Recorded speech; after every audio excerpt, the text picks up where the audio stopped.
Welcome back to The Circle. It's Thursday. So how is Australia changing, and what happens when the baby boomers die off and the Gen Xs and Gen Ys inherit the earth?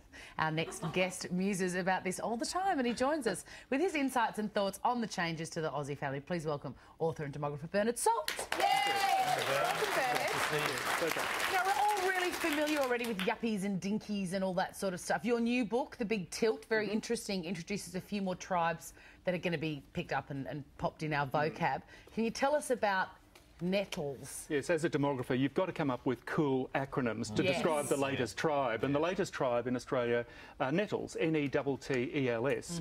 Not enough time to enjoy life. Okay. And these are people that are high-powered income earners, a husband and wife or two partners with kids, and they're so flat out organising their lives that they don't have enough time to enjoy it. And you can tell if you're a nettle if you and your partner, after the evening meal, get out your iPhones and coordinate the next day's activities. I am guilty of doing that, and every time I do it, I feel sad for myself. Yes, but I think there's also a certain, there's it fits modern values. People actually enjoy this, or at least they think they enjoy it. And you can actually find the suburbs in Australia where there is the most nettles. In Melbourne, it's Albert Park. In Sydney, it's Paddington. So those inner city suburbs is where you tend to get those. Because they don't have much time to. Well, that's right. They want to live close to work, and it's hard to actually juggle everything if you're living out in the burbs. Bernard, are those people happy? Well, I know that we don't know. I suppose if you ask them, I say that they would say yes. But I think that there is this, there's something missing in those people's lifetime. They talk about there is another life form that they all want to become. Nettles want to become pottles, which is plenty of time to enjoy life. Yeah. The only way you can do that is with a nanny, I think, to do that. Tell us about kippers. Kippers is an interesting life form. It's only emerged over the last 10 or 15 years. These are 20-something Generation Ys that live at home with their 50-something parents. They are KIPPERS, which is kids in parents' pockets, eroding retirement savings. You're so clever. I have a couple of kippers at home. You see, Oh, nice. And whose fault is that? Is that the parents' fault or the kids' fault? Well, in fact, baby boomer parents in their 50s complain a lot about their kids staying at home, but they absolutely love it. Yes, and the reason is that if you're a 50-something parent and you've got your kids staying at home and their partners and so forth, you are like the sun and they are like planets orbiting around you. So the kids and their lives and their friends and whatever, baby boomers just love it. And you were saying they love the control of their life, and they also, by doing that, they can almost sort of say, well, emotionally you're in debt to us, so when we get old... Well, there's a theory there that if we're really nice to you in your 20s and provide everything that you need, then when we're in our 70s and 80s, you'll look after us. Well, that's I'm not quite sure that's going to happen. Do you think it also has a lot to do with the age of the women in particular that have kippers at home? They've often given up their careers to raise them, and if they're not a mother, then who are they? Well, very much. I think that baby boomer women in their 50s do look at that. You know, as soon as your kids leave home, well then.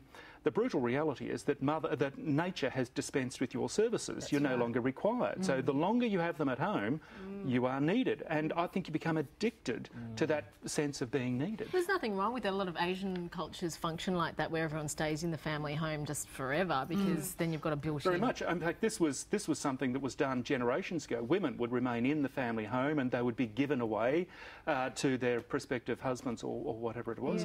And then we went in the 60s, 70s, 80s. Baby boomers like myself were out of home at 18, 19 or 20.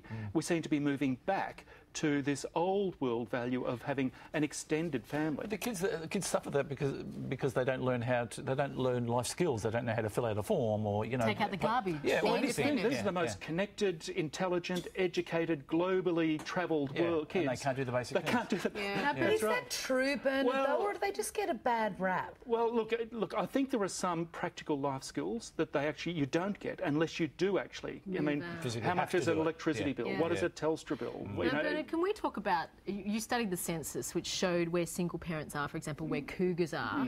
One thing I found fascinating about your book was that single dads tend to live a little bit further out of town. They do, yes. In fact, I've done a study of where the single dad hotspots are around Australia, and you find... Where are they, Bernard? These are single dads, obviously committed to their kids because they live right on the edge of the city. And I think it's the sort of the boy toys thing, you know, it might be ponies or motorbikes or whatever. Right. The single dad hotspot in Australia is a place called Samford, just outside Brisbane, in fact. Friends that live Yeah, there. so it's that tree-changey sort of a couple of acres type lifestyle that they like. Running out of time there, but what do you mean when you say grandmas or grandparents may no longer exist? Well, I think the term grandma, if you look at all of the names given to the extended family, like Uncle Bernie or Uncle this or Auntie whatever, Gen Y have dispensed with that. They go straight through to the first name. And I suspect that even the term grandma and grandpa will be dispensed with. Baby boomers as grandparents will not want to be called grandma and grandpa. It's too old. We need to make over the term grandma and grandpa. You can't be called grandma unless you have doilies and you smell like lavender. I mean, if you can't, it's hard to be groovy and young and fit and healthy and engaged if you're a grandma or a grandpa. Baby boomers will not tolerate that term. Could you please thank demographer Bernard Salt?